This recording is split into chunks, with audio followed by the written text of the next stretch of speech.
Notre prière de semaine est tirée du psaume 32. La joie d'être pardonné.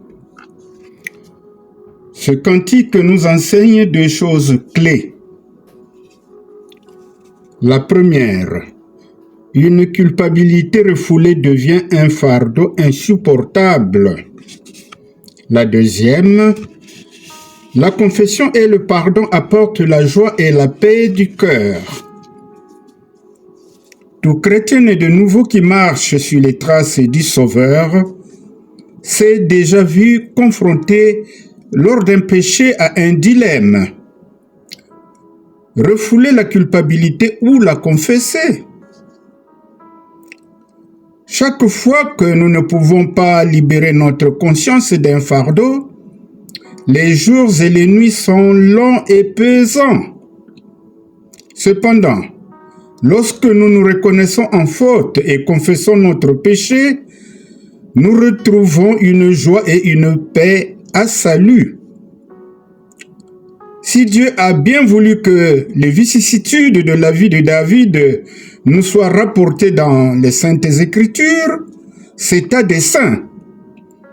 Prenons en exemple son péché d'adultère avec Bathsheba et le meurtre de son mari qui s'ensuivit, que nous pouvons lire en 2 Samuel, les chapitres 11 et 12. C'est pour nous montrer qu'il est un Dieu aimant, compatissant et miséricordieux. Pourvu qu'à notre tour, nous nous reconnaissons fautifs et lui confessons notre péché pour recevoir le pardon, en vue de nous réconcilier et renouer notre communion avec lui. Ce psaume 32 doit être associé au psaume 51 et fait partie des psaumes de pénitence les plus instructifs. Ces deux psaumes, les psaumes 51 et 32, contiennent des enseignements essentiels au sujet de la confession et du pardon, selon les perspectives, et constituent pour tout chrétien authentique un support de valeur inestimable pour sa démarche confessionnelle. Alors, essayons de résumer le psaume 32 pour une meilleure compréhension. Le psaume 32 nous manifeste le bonheur du pardon. Ce psaume attribué à David est une méditation sur la joie du pardon divin et sur la miséricorde de Dieu envers celui qui reconnaît humblement ses fautes. Le psalmiste commence par proclamer « Bienheureux l'homme dont la faute est pardonnée et dont le péché est effacé ». Il raconte ensuite son expérience personnelle. Tant qu'il gardait le silence et refusait d'avouer sa faute, il se consumait intérieurement et perdait la paix. Mais dès qu'il a confessé son péché à Dieu, il a reçu le pardon et retrouvé la joie. David invite alors les fidèles à prier Dieu tant qu'ils se laissent trouver, car ceux qui se confient en lui sont protégés même dans les temps de détresse.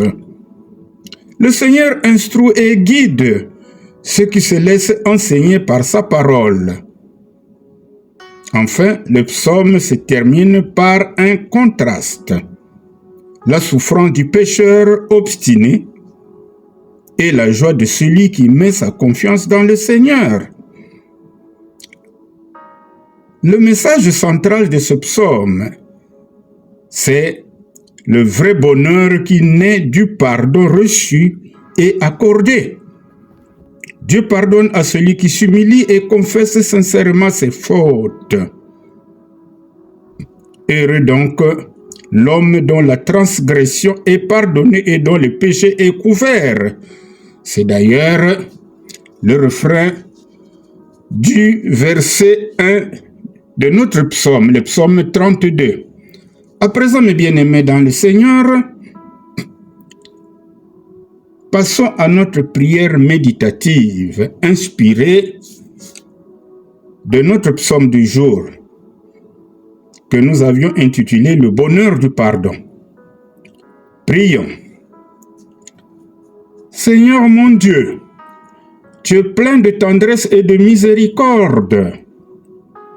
Heureux suis-je quand tu effaces mes fautes, quand tu purifies mon cœur et m'enveloppes de ton pardon. Tant que je gardais le silence, mon âme se desséchait. Mais lorsque j'ai confessé mes péchés, tu as répandu sur moi la paix et la joie du pardon. Ne me laisse pas retomber dans l'orgueil du silence. Enseigne-moi à t'écouter. Guide-moi sur le chemin droit. Ne sois pas pour moi comme un juge sévère, mais comme un père qui corrige avec amour. Entoure-moi de ta grâce, Seigneur. Que les torrents de détresse ne m'atteignent pas. Je veux me réjouir en toi et chanter la joie de ton salut, car tu es mon refuge, ma paix et ma joie. Disons Amen.